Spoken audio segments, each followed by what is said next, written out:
الحمد لله الذي أنزل على عبده الكتاب ولم يجعل له عوجا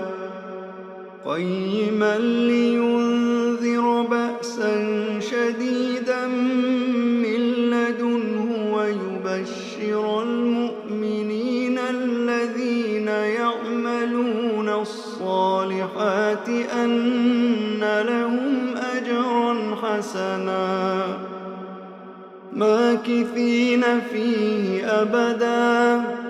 وينذر الذين قالوا اتخذ الله ولدا ما لهم به من علم ولا لآبائهم كبرت كلمة